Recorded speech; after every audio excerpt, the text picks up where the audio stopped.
Hi, and thank you for volunteering for the BVEF Art Docent program.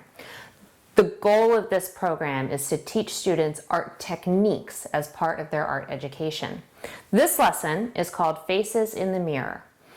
The goal is to encourage students to look at and draw faces in a new way, because at this point, they're very comfortable drawing the circle and the eyes and the mouth exactly as they have practiced 100 times. So this lesson is forcing them to think out of the box a little bit. So I'm going to start by showing you the materials that are involved in this lesson. The Art Docent boxes are located in the main office, and if you have any trouble locating it, you can just ask the person at the front of the office to direct you. You're going to be getting a plastic bin as well as a big yellow bag that has some larger art pictures in the yellow bag.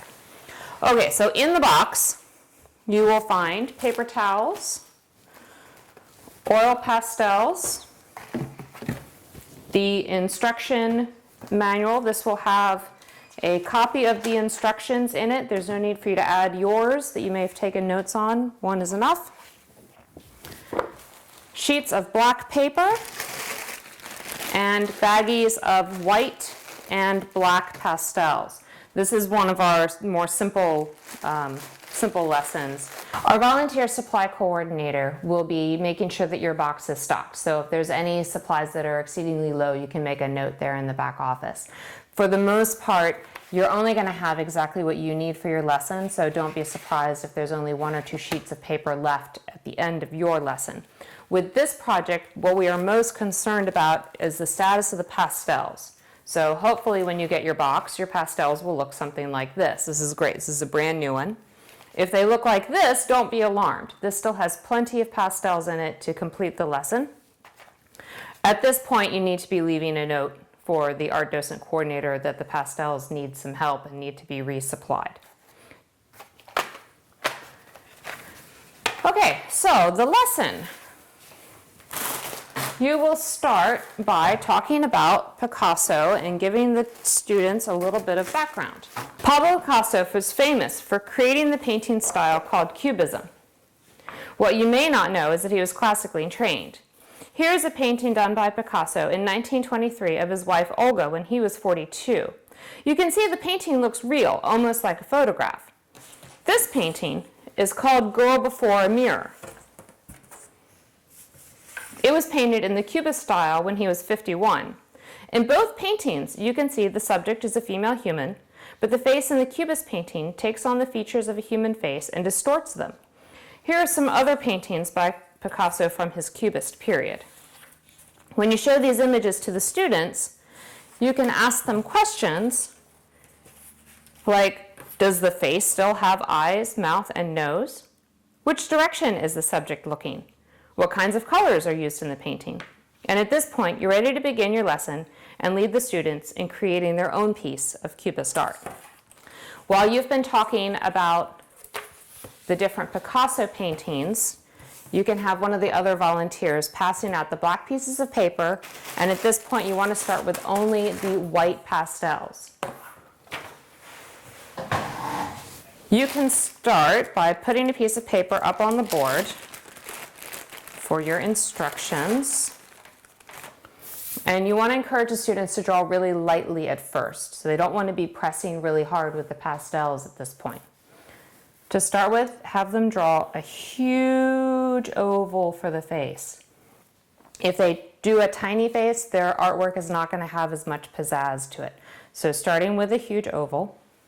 And at this point, you're going to start talking about what a profile means. And you might show the profile of your face, but they're going to struggle with this one a bit. So you need to kind of work through them, that they've got a forehead and a nose, and then maybe their person has a great big smile and a chin. And from here, they can add the other side of the mouth. We're going to make it a sad mouth. And the eyes. The eyes are also kind of tricky. They want one eyeball looking at the viewer and one eyeball looking to the side. They can draw eyeballs looking at the viewer all day long. But looking at the side, they're going to have a little more trouble. Luckily, these guys are learning greater than and less than, so you can start by telling them to just do a greater than and less than symbol, put in a circle, and maybe a bit of a pupil. So at this point, they've got one eye looking one way and one eye looking the other way, one mouth looking one way, one mouth looking the other way. Then you can encourage them to draw hair, and you can have them draw hair in two different kinds of ways. So I'm going to put some curly hair on this side.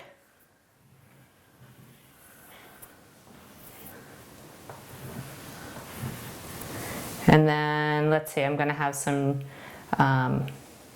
straight and spiky hair on this side. From here, they can add a few more details. I'm going to give this side some big lips, and I'm going to give this side some angry teeth. And maybe outline a little bit. I'm going to have some eyelashes.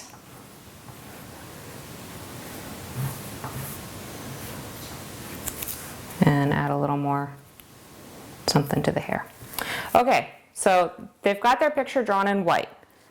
While they've been drawing the pictures, you guys can be passing out the oil pastels, one for each student. And this is where you're going to encourage them to use a lot of rich color like Picasso did. So it's not just their own skin tone on the face, but maybe their person is blue. And so now they can start coloring in one side of the face, this lovely blue color, and have them maybe do a fill to begin with.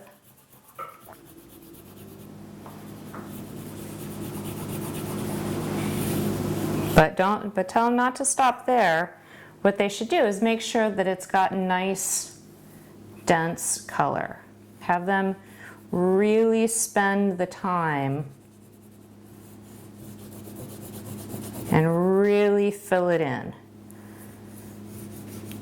And the reason is because it's going to add interest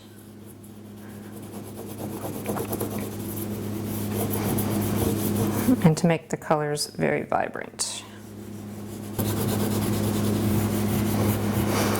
You can also see that because I did my white so light when I originally drew my picture, now my pastel is actually covering over any of the original lines and allowing this hair to truly cover up the face.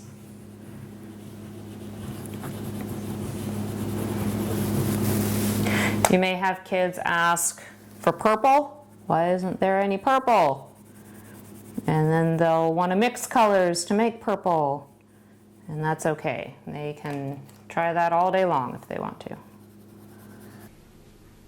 There are plenty of pastels in the box if you need to replace a kid's broken pastel or encourage them to share with friends if their friend is not using a color, they can use it.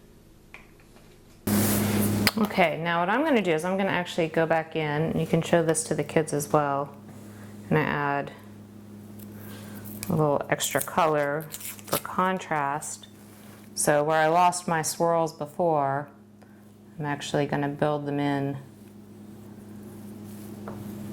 back in with a different color. And it's kind of faint on the red. That's all right. Finally, when they feel that they've got their piece good and colored in, I'm going to go ahead and darken up this line because I decided to keep that uncolored. So now is when I'm going to go in and pop out my white for the areas that I didn't finish coloring in. So now they've got their whole picture colored. They've got everything all filled in and colored. At this point, you can pass out the black pastels. And what they're going to be doing with the black pastel is they're going to make their picture pop. So what they want to do is actually trace all of their major lines with the black, and you'll see how it helps define the border between the two colors.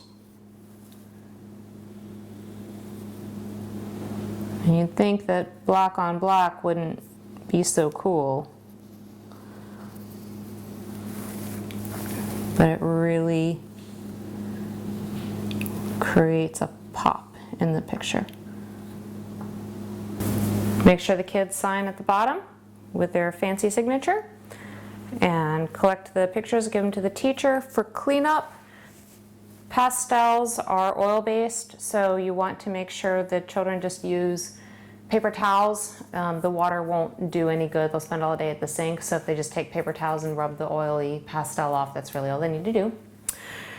So on behalf of Bennett Valley Education Foundation, thank you so much for volunteering for the Art Docent program.